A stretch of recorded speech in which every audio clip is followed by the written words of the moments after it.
Chapter 1 Nina, the Eagle in the Dog Crate. The first rule of running a wildlife hospital was simple. The emergencies never waited for you to finish anything. Not your coffee. Not your paperwork. Not your one heroic attempt at eating lunch before 4 p.m.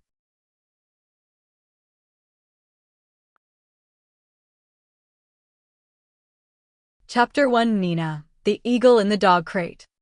The first rule of running a wildlife hospital was simple. The emergencies never waited for you to finish anything. Not your coffee. Not your paperwork. Not your one heroic attempt at eating lunch before 4 p.m. Nina had just capped a syringe of pain medication, labeled it in her neat, tired handwriting, because if she didn't label things, the universe would punish her personally when the front bell went feral. Not a polite ding-ding. This was a panicked ding-ding-ding, like the door had opinions. Front, someone yelled from the treatment hallway. I got it. Nina called back, already moving, one glove still half on and her dark hair falling out of its clip in the way it always did when the day turned sharp. She rounded the corner into the lobby, her scrub top marked with a faint streak of something that could have been formula, iodine, or the ghost of an earlier crisis. Behind the front desk, the donation jar smiled cheerfully, as if it wasn't about to witness violence. Two men stood just inside the door, both in muddy work boots and damp jackets. One clutched a battered dog crate like it might bite him through plastic. The younger one blurted, We found a bald eagle." Nina stopped so fast her brain needed a second to catch up to her feet. Not another one, she said to herself, voice calm because panic was contagious, and she had enough outbreaks already. Okay, put the carrier on the floor. Gently. The older man lowered the crate with reverence and fear. It's hurt bad. Did it fly? Nina asked. No, the younger guy swallowed. It tried to. Kinda. Like it wanted to, but it couldn't. Nina knelt, setting a hand on the crate as if touch alone could steady the chaos. Where did you find it? Quarry Road, the older man said. Near the river bend. We were checking a fence line. And you handled it how? Nina asked. The younger man blinked. With a blanket? Mostly screaming. Nina's mouth twitched. Honestly? Respect. You'd be amazed how many people pick up raptors like they're lost kittens. She leaned in, looking through the crate slats. The air smelled like wet earth and adrenaline. And then she saw it. White head. Hooked beak. Eyes the color of old coins. The eagle crouched low, wings half splayed like it would rather die than look weak. One wing dragged at an angle Nina didn't like. Not even a little. Not in the way that made her stomach drop into her shoes. Okay, Nina murmured, more to herself than anyone, slipping into the voice she used for terrified things. Hi, gorgeous. You're safe here. I know you don't believe me. That's fine. I'm still going to help you. The eagle snapped its beak, a dry, sharp warning. The younger guy stared at Nina. You talk to it like it understands. I talk to everything like it understands, Nina said without looking up. It's either that or I start talking to myself and then HR gets involved.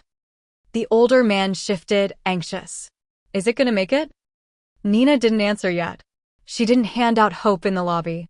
Hope was earned by radiographs, by vitals, by watching a patient decide to keep fighting. She assessed fast, posture, eye focus, breathing, how much weight it could bear, whether the tail dipped with each breath. There wasn't much blood. That didn't comfort her. Did you see what happened? She asked instead. The older man hesitated. We heard a crack. A crack, Nina echoed, eyes still on the wing. Not a branch. She looked up. Any chance you saw anyone else nearby? A vehicle? A person? Anything that didn't belong. Just woods, the younger one said helplessly. And the river. Nina nodded once, decision made. Okay, thank you for bringing it in. You did the right thing. She stood. I need your names and numbers. My receptionist will get a statement. And then I need you to step back. A beat. Back, Nina repeated, friendly but firm. This bird can remove a finger as an afterthought. They backed up immediately. Nina turned her head and called, Mara, intake now. Full raptor setup. Mara appeared a second later, ponytail swinging, already pulling on thick leather gloves. Her eyes went wide when she looked in the crate. "Oh my god, is it another one?" Mara asked, fearing the worst. "Yes," said Nina quietly, not wanting to reveal too much to the two men standing within earshot. Mara reached for the towel they used for big raptors, the heavy one that blocked light and calmed frantic brains. Nina crouched again at the crate, her voice dropping low, not because the eagle understood English, but because the tone mattered. "I'm going to cover your head," she told it. "It's not personal. It's a coping strategy. I do it with my emotions too." The eagle lunged as the door opened, slamming into the crate walls. The crate skidded an inch. The younger man made a strangled sound and nearly jumped into the donation jar. Nina didn't flinch. She'd been bitten by squirrels that held grudges longer than some marriages. She'd been slapped by a goose like it was collecting debts. She'd learned early that fear wasn't helpful, focus was. Mara slid the towel in cleanly, fast, and practiced. The moment the eagle's head was covered, its whole body shifted, still tense, but less explosive, like someone had turned down the volume on panic. "Good," Nina whispered. "Good bird. Angry bird. Valid bird." They moved it onto the exam table in treatment 1. The room was intentionally dim, quiet, every surface designed for disinfecting and survival. Nina's stethoscope was already around her neck. She'd put it there sometime during the last crisis, and apparently it lived there now like a burdensome necklace. She palpated gently along the keel. Good body condition. Not starving. That meant territory. It meant a mate. It meant this wasn't an isolated tragedy. It was a rupture in something bigger.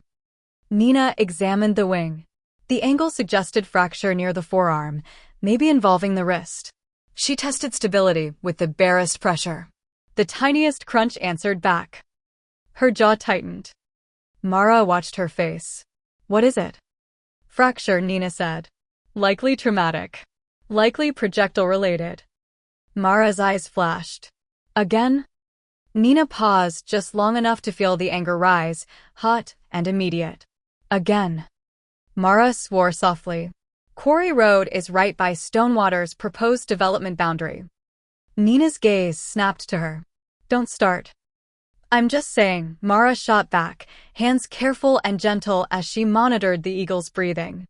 "People get real creative when protected wildlife costs them money." Nina exhaled through her nose. "We stabilize first. Rage later." "Rage later," Mara agreed, but her voice promised it was scheduled. Nina started in 4-line with the calm that came from repetition and the constant awareness that one mistake could be fatal. She spoke softly to the eagle as she worked. "I know," she murmured, because it felt absurdly important that the bird be treated like a being and not a problem. "I know you hate this. I would also hate this. But you need fluids. And then I'm going to take pictures of your bones because modern medicine is creepy like that."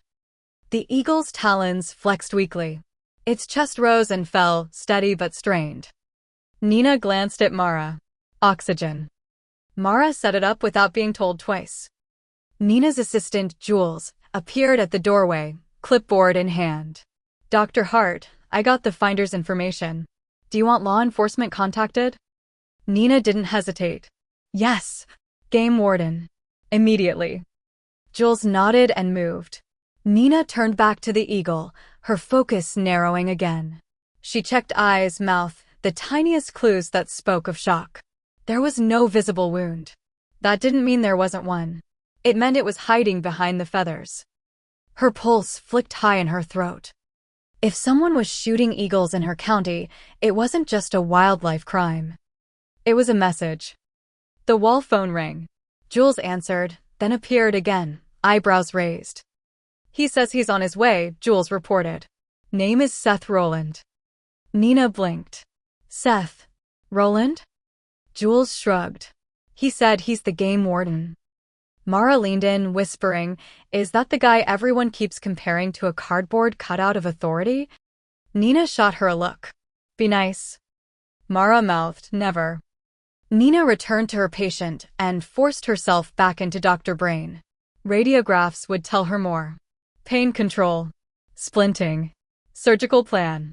But another part of her, the part that ran hot when humans hurt things they had no right to touch, was already picturing Quarry Road and the river bend, and a sound like a crack. A sound she'd heard before. Not with eagles. With deer.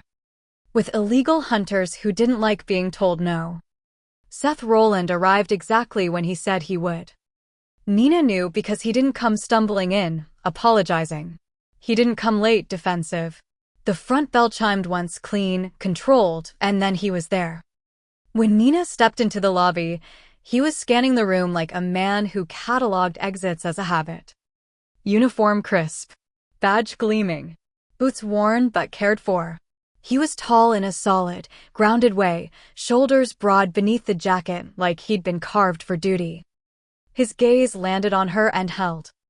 For half a second, Nina's brain offered an unhelpful thought. Oh, unfortunately he's attractive. Then he blinked once and his attention snapped to the framed license on the wall. Nina Hart, DVM in black letters. Dr. Hart, he asked. Yes, Nina said, wiping her hands on a towel she didn't need to be holding. You must be Seth Rowland. Texas Parks and Wildlife. He interrupted and held up his badge. I'm the new warden assigned to this district. New. That explained it, why she hadn't met him, why he wasn't one of the usual faces. The last warden had been an older man who moved like he had all the time in the world and called everyone darlin', including the raccoons. This one looked like the raccoons called him sir. Nina nodded. Welcome to the chaos. His eyes flicked briefly to her mouth, quick, almost involuntary, then back to her eyes like he'd caught himself drifting off script. I got a call about a bald eagle injury, he said, all business. Status, Nina replied. Wing fracture consistent with projectile trauma. We're preparing radiographs. His jaw tightened just slightly. Where was it found? Quarry Road, Nina said. Near the river bend. I need the exact location, he said immediately. Nina smiled like sugar, but there was steel in it. Do you? His eyes sharpened. Yes, ma'am. Don't, Nina said sweetly. He paused. Don't, ma'am, me, she clarified. It makes me want to prescribe you a sedative. A flicker of surprise crossed his face and something else, irritation, maybe, and something that looked faintly like amusement that he didn't want to possess. Doctor, he corrected, voice clipped. Better, Nina said. Now, you can have general location, time, the finder's names, and contact info. You will not have nest-adjacent GPS data from my lips. Not today. Not ever. His jaw worked. That information is material to an investigation. And that information, Nina said evenly, is exactly what criminals want. I'm not new to this. And neither is whoever did it. Seth studied her for a beat the way he'd likely studied tracks in mud, weighing truth. Fine, he said finally. We'll do it your way. But I need chain of custody on any evidence recovered, pellets, fragments, tissue samples, radiographs. Everything. Nina nodded once. Her voice softened a fraction. You'll have it. Mara drifted into the lobby like a nosy cat pretending she wasn't nosy.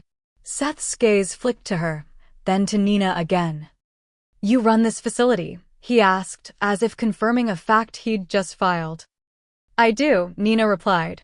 Which means today is already terrible, and it's only getting started. Seth looked at her arm, where a faint smear iodine, he hoped, stained her skin. You should clean that, he said. Nina glanced down. This? It's fashion. It's called medical despair chic. It's very in. His mouth twitched barely, like difficulty admitting he was human. Mara's eyes went wide at the micro-expression, as if she'd just seen Bigfoot. Seth cleared his throat, returning to neutral. I need to see the eagle. Nina hesitated. She didn't love strangers around critical patients. She also didn't love bald eagles being shot in her county. All right, she said. But you follow my rules. His eyebrow lifted. Your rules? Yes, Nina said. Rule 1. You don't touch the bird unless I specifically tell you to. Rule 2. You don't stand over the bird like you're trying to win a dominance contest. Doctor, he said flatly, I'm not. Rule 3. Nina continued without mercy, you don't talk loud, and you don't move fast. You're a new warden, not a tornado. Mara coughed to hide her laugh. Seth stared at Nina like he couldn't decide whether she was the problem or the solution. Understood, he said. They walked down the hall together. Nina was acutely aware of him behind her, the steady weight of his presence, the controlled energy of someone trained to respond to danger. It annoyed her. It also, inconveniently, made her feel safer. In Treatment 1, the Eagle rested under a dim cover, oxygen flowing softly. The room was quiet in that sacred way hospitals could be, stillness built of intention. Seth stopped the moment he saw the bird. Something shifted in his face. Not softness, exactly. More like gravity. Like the sight of a national symbol bleeding quietly on a table rearranged something inside him. She's big, he murmured. Nina blinked. You said she. His eyes flicked to her. Have it. Or you felt her vibe, Nina suggested. He ignored that like a seasoned professional. He crouched slightly, not looming, not crowding, and lifted the edge of the cover just enough to see her head, her eyes. Nina hated that she appreciated his instinct. She'll live, he asked, voice lower now. Nina swallowed. She has a chance. Seth's jaw tightened again. Good. There was anger under that word, held back, leashed tight. Nina watched him watching the eagle. This isn't the first, is it? His eyes didn't leave the bird. No. How many? Nina asked. A pause. Then he said, 3 confirmed injuries in the last month. 2 dead. 1 disappeared. Nina's stomach turned. Disappeared. Couldn't locate it, Seth said. Or someone took it. Nina's hand curled around the edge of the counter. Why would someone? Because eagles stop permits, Seth said bluntly. Nina's eyes snapped to his. Stonewater. His expression didn't flicker like she'd surprised him.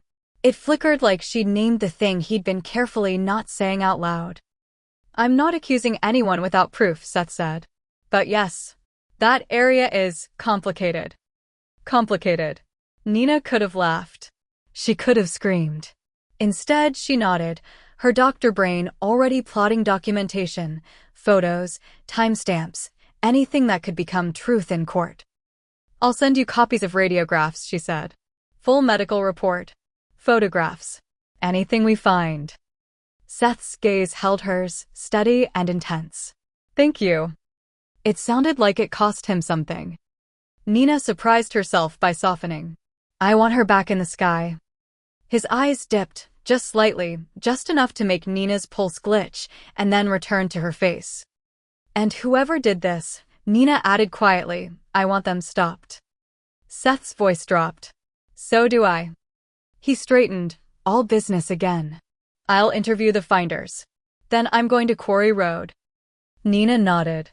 Be careful. His lip twitched. I can handle myself. I'm sure, Nina said, and she meant it. But you're new here. You don't know who hates being watched yet. That landed. Seth went still, just for a beat. Then he reached into his pocket and slid a card onto the counter. His name. His direct number. If anything changes, he said, you call me. Directly. Nina picked up the card, turning it between her fingers. Seth's gaze flicked to her hand. And doctor. Nina lifted her brows. Don't go to that release site alone, he said, careful, controlled. Not if you plan to return her to the nest area. Nina stared at him. You think I'm reckless. I think you're compassionate, Seth corrected. And compassion makes people predictable. Nina's throat tightened at the unexpected honesty.